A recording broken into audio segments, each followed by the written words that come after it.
नमस्कार दोस्तों, वैदिक मंथन चैनल में आपका स्वागत। आइए एक डिबेट और सुनते हैं सांजनी सर का। हाँ जी, बोलिए। पूना से बात कर रहा हूँ सर आपसे। अच्छा जी। आपका ये स्टीम सुन के मैं इससे ब्राह्मणवाद से तो पूरा बाहर निकला हूँ और मैं तो नर्वस हो रहा हूँ आपसे बात करके। बहुत आप जिस कोरोना से आपको मैं सुन रहा हूँ। ओके, बहुत बढ़िया। तो मैं अभी देवरोड में था, जो बाबा साहब ने जो गाजर क्या बोलते हैं वो ये मूर्ति स्थापन की थी ना, मैं उधर ज्वाइंट हो गया था, लेकिन आपने उठाया नहीं। मैं उधर ही था, बैठा था, तो मुझे अच्छा, दिखाने का था जो मूर्ति और वो जो बाबा साहब ने झाड़ लगाया था वो दिखाना था। ओके, तो अभी तो मैं ओके। यहाँ 1 किलोमीटर पे मेरे यहाँ से। अच्छा, कोई बात नहीं, कोई बात नहीं। एक्चुअली उस समय मैं जोड़ा था आपको, तो शायद और उस मेरे समय साउंड या कुछ टेक्निकल प्रॉब्लम आ गई थी। और अभी मेरे घर से बाबा साहब जिधर रहे थे ना, वो तलेगांव में, उनके घर भी नजदीक है यहाँ से। तो वो भी बताना था, लेकिन आपने उठाया नहीं। तो चलो ठीक है, बाद में कभी तो ये करेंगे। ओके। तो बहुत अच्छा लगा आपसे बात करते, और आप बहुत अच्छा काम कर रहे हो। मुझे इतना हिंदी नहीं आता, मराठी आता हूँ। नहीं, आप काफी अच्छा बोल रहे हैं। तो मैं बहुत लोगों को भी मैं प्रेरित करता हूँ कि आप इससे बाहर निकलो, और हमारे बीवी को भी बोलता हूँ, उनको बताओ कुछ। तो वो अभी हम्म। भी ये करती है, बताओ उनको। ओके, क्या आप हमें सुन पा रही हैं? हाँ हाँ, सुन पा रहे। Okay, okay. तो क्या वो मतलब बताइए। आपको क्या लगता है, बाबा साहब की विचारधारा मानने में क्या दिक्कत आ रही है?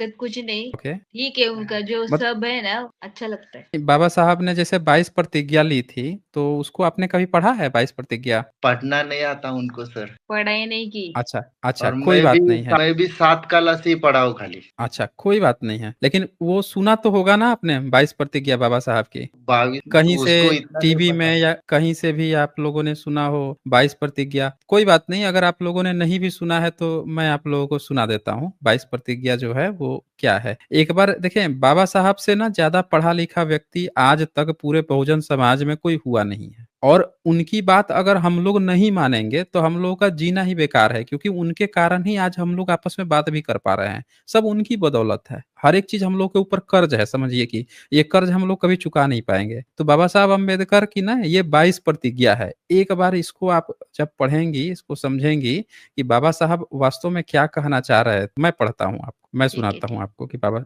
बाबा साहब क्या कह क्या रहे थे। ये बीबीसी जो है न्यूज हिंदी, इसने छापा है, और यहाँ से है 22 प्रतिज्ञा। ये देखिए, तो बाबा साहब पहली प्रतिज्ञा लेते हैं कि मैं ब्रह्मा विष्णु और महेश में कोई विश्वास नहीं करूंगा, और न ही मैं उनकी पूजा करूंगा। दूसरा, मैं राम और कृष्ण जो भगवान के अवतार माने जाते हैं, मैं कोई आस्था नहीं रखूंगा और न ही उनकी पूजा करूंगा। तीसरा, मैं गौरी, गणपति और हिंदुओं के अन्य देवी देवताओं में आस्था नहीं रखूंगा और न ही मैं उनकी पूजा करूंगा। चौथा, मैं भगवान के अवतार में विश्वास नहीं करता हूँ। ये सब बाबा साहब के वर्ड्स हैं। और देखिए, मैं यह नहीं मानता और न कभी मानूंगा कि भगवान बुद्ध विष्णु के अवतार थे। मैं इसे पागलपन और झूठा प्रचार प्रसार मानता हूँ। आगे बाबा साहब कहते हैं, मैं श्रद्धा यानी श्राद्ध में भाग नहीं लूंगा, न ही पिंडदान दूंगा। श्राद्ध मतलब मरने के बाद से जो क्रियाक्रम होता है। फिर कहते हैं, मैं बुद्ध के सिद्धांतों और उपदेशों का उल्लंघन करने वाले तरीके से कार्य नहीं करूंगा। आगे कहते हैं, मैं ब्राह्मणों द्वारा निष्पादित होने वाले किसी भी समारोह को स्वीकार नहीं करूंगा। देखिए, ये वर्ड जो है बाबा साहब ने लिखा है, मैं ब्राह्मणों द्वारा निष्पादित होने वाले किसी भी समारोह को स्वीकार नहीं करूंगा। फिर कहते हैं, मैं मनुष्य की समानता में विश्वास करता हूँ। मैं समानता स्थापित करने का प्रयास करूंगा। मैं बुद्ध के अष्टांगिक मार्ग का अनुसरण करूंगा। मैं बुद्ध द्वारा निर्धारित परमितों का पालन करूंगा। मैं सभी जीवित प्राणियों के प्रति दया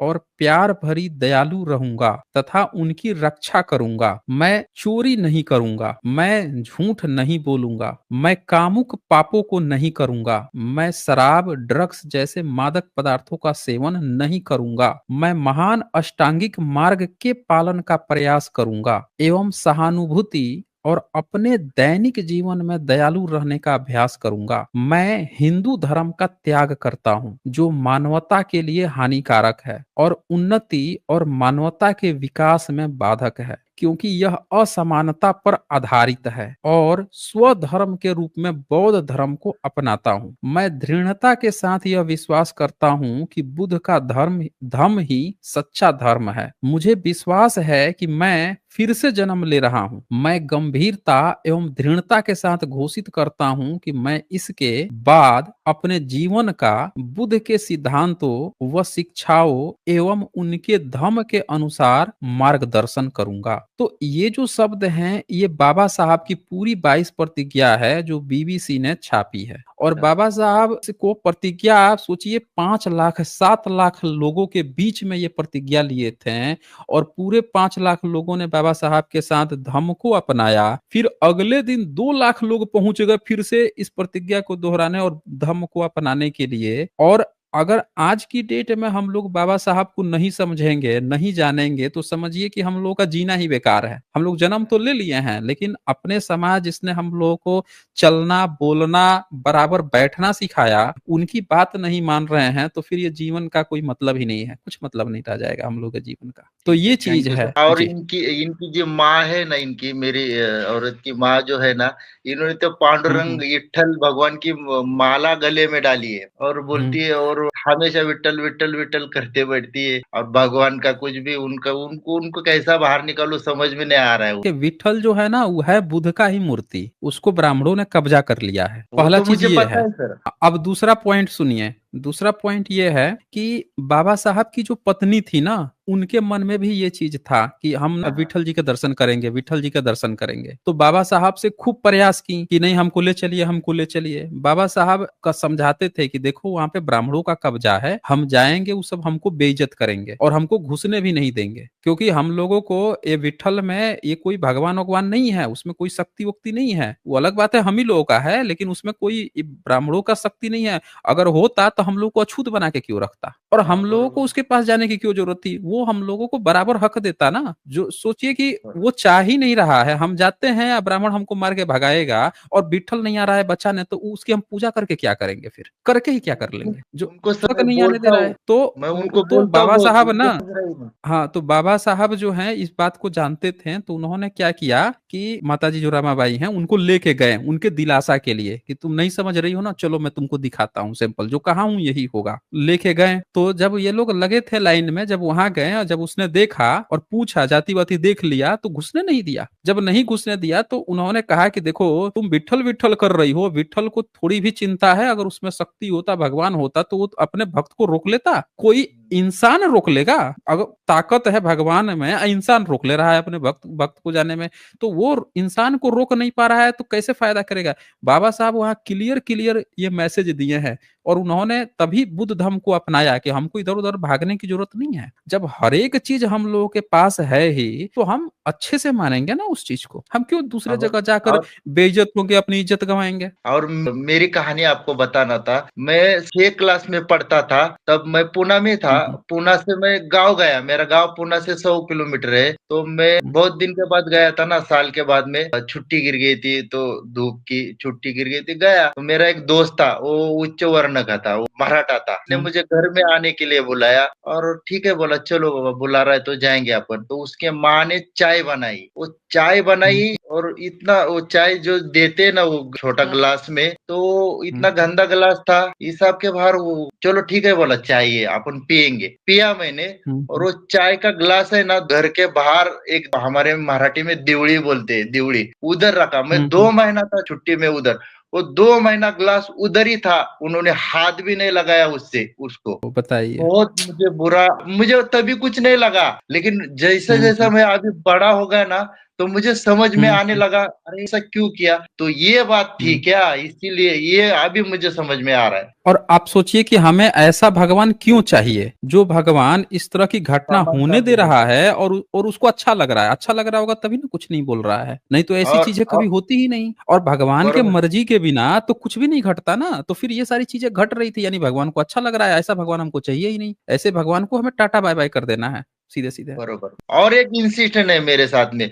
और भगवान हम्म, हमारे मेरा घर है ना, घर से गांव में का घर है, उधर बाजू हम्म, में मंदिर है, दत्त मंदिर बोलते हैं उसको। और जो हम्म, बैठता है 7 दिन का दत्त मंदिर का सप्ताह, हम्म, 7 दिन का रहता है। हम्म, तो उसमें हमारे लोग हम चर्मकार समाज की है ना, तो जो भी हम्म, प्रसाद प्रसाद जो भी करते हैं ना, वो तो हम हमारे माँ बाप को क्या, हमारे पास इतना खाना पीना उस टाइम नहीं था, तो बड़ा घमेला लेके उसके मंदिर के सामने रखने के, वही प्रसाद वो सब लेके घर में आने के, ऐसा बहुत अभी मुझे लग रहा है क्यों करने के मेरे माँ बाप, क्योंकि मैं इतना हमारे पास ये नहीं था ना, इसीलिए वो लेके हम खाने के उधर क्या करेंगे घर में। नहीं देखें, हमें वैसे भगवान को मानना ही नहीं है जो हम पर अत्याचार होते रहा, हमारे पुरखों पर अत्याचार होते रहा, और वैसा भगवान कभी नहीं आया हमारे साथ नहीं खड़ा हुआ। हम उसके साथ क्यों खड़े होंगे और उसकी पूजा अर्चना क्यों करेंगे? हम जो हमारे और मेरे जरूरत पे, हमारे पुरखों के जरूरत पे कभी आया ही नहीं, हमारे लिए कभी नहीं आया, उनके लिए आया। वो लोग आज भी अच्छे पोस्ट पे हैं, अच्छा खाना पीना मिला, अच्छा मान सम्मान मिला, तो उनको फायदा कर रहा है ना। वैसा उसको हम लेके क्या करेंगे? हम लोगों के लिए बाबा साहब बता के गए हैं, हम लोगों के इस धरती का तथागत बुद्ध जो हैं वही है, और तथागत बुद्ध को पूरी दुनिया मानती है। आप सोचिए कि हाँ ये वो लोग खुद विदेश में जाके कह रहे हैं कि हम बुद्ध की धरती से आए हैं। कभी जाके विदेश में जाके नहीं कहते हैं कि हम राम की धरती से, कृष्ण, मजाक उड़ाने लगेंगे। ये कौन है भाई? बुद्ध की धरती पे बोल रहे हैं। सोचिए, आप देखिए प्रधानमंत्री जाते हैं श्रीलंका में, अब बुद्धिस्ट के जाके पैर पकड़ के प्रणाम करते हैं, पैर छू के प्रणाम करते हैं, बुद्धिस्ट लोगों के, भिक्खु लोगों के। और हम लोग इस भारत में, हम पता नहीं हम लोग कहाँ जी रहे हैं। बताइए, जो व्यक्ति हाँ, हिंदू हिंदू करके भी दूसरे देश में जाके बुद्ध के पैर छू रहे हैं, बुद्धिस्ट लोगों के पैर छू के प्रणाम कर रहे हैं, तो हम लोग किस गलत फहमी में हैं? बताइए। कुछ भी नहीं। और ये तो आपने बात बताई, ठीक बताई। और मेरे घर वाले सब, मेरे माँ के आंख में तो कालूबाई आती है, ऐसा ऐसा ऐसा करके आती है, क्या बोलने का वो। मैं बोला ऐसा कुछ नहीं रहता, मानसिक बीमारी है आपको, आप समझती क्यों नहीं। नहीं, वो कभी कभी ऐसा होता है ना कि जो महिलाओं को जो कहीं से देखी सुनी रहती हैं वो ऐसा करती हैं, तो वो बार बार रिपीट करते हैं। वो लोग, कोई बीमारी भी नहीं रिपीट होती है रिपीट वो। बरोबर। हाँ, वो जानबूझ के भी रिपीट करते रहते हैं लोग दिखाने के लिए, वैसा कोई बीमारी नहीं हाँ होता है। वो तो है। कुछ केसेस में रिपीट होता है बीमारी, कुछ केसेस में, लेकिन हर बार नहीं होता है। कुछ लोग जानबूझ के भी करते हैं इस तरह की एक्टिविटीज। और मेरे ठीक है। पास नहीं रहती, अकेले रहती है माँ, उसको समझता नहीं कि हाँ, बाबा हाँ। हाँ मेरे पास रहे, मैं भी भाड़े किसी घर से, बहुत गरीब है, मैं रिक्शा चला के दिन निकल रहा हूँ मैं। और क्या बोलूं, अभी ये हम्म। रह रहा हूँ, इसी मैं भाड़े के घर में रह रहा हूँ। ओके। मेरा इतना ये ओके। भी नहीं है कि मैं इतना, हम दोनों मिलके कमाते, दोनों मिलके हम्म। हम कैसे तो पाल रहे बच्चे लोग, बच्चों को पढ़ा रहे। बच्चों को पढ़ाने पर जरूर ध्यान दीजिएगा। बच्चा एक बार पढ़ेगा लिखेगा तो लाइफ चेंज हो जाएगी। बच्चों को पढ़ाने वो पर समझ, जरूर ये लोग ज्यादा से ज्यादा समझ रहे फोकस नहीं, मैं करना है। उनको इतना बता रहा हूँ, समझ रहे थे आपका टीम सुनो बोल रहा है तो भी नहीं सर, कुछ समझते नहीं। उनको क्या लग रहा है, बाप है ना पागल है, ये कुछ भी सुनते हम्म, हैं। मैं आज आपको है ना, आपका पहला हम्म, स्टीम जब चालू हो गया था, अचानक आपका आया था, तब से मैं आपको सुन रहा हम्म, हूँ। अभी मुझे लगा हम्म। 5 साल से भी ज्यादा हो गए रहेंगे कोरोना से। एक चीज एकदम क्लियर है, आप पढ़े लिखों के साथ रहेंगे, पढ़ी चीजों को सुनेंगे समझेंगे, तो वो आप आगे जाएंगे। आप पाखंडी लोगों के साथ रहेंगे, उनकी बातें सुनेंगे, तो आप पाखंड में जाएंगे और आपका बुरा ही होना है। तो पूरा ही होना है वो इसीलिए तो। अब बाबा साहब बाहर गए थे, पढ़े लिखे आए, तब ना इतनी अच्छी चीजें करके गए हैं समाज के लिए। अगर वो उनको अच्छा चीज नहीं मिला होता बाहर, और अच्छा माहौल नहीं मिला होता पढ़ने के लिए, तो वो नहीं कर पाते। तो जो लोग भी अभी भाग रहे हैं, सुनने से भाग रहे हैं, समझने से भाग रहे हैं, वो एक तरह से खुद के पैर पे कुल्हाड़ी मार रहे हैं। यहाँ पे हम लोगों के साथ जितने लोग भी जुड़ते हैं, आप देखिएगा हर तरह के लोग हैं, हर वर्ग के, मैं हर तरह के देखता हूँ लोग हैं। रोज, आपको हाँ, हाँ। देखता हूँ।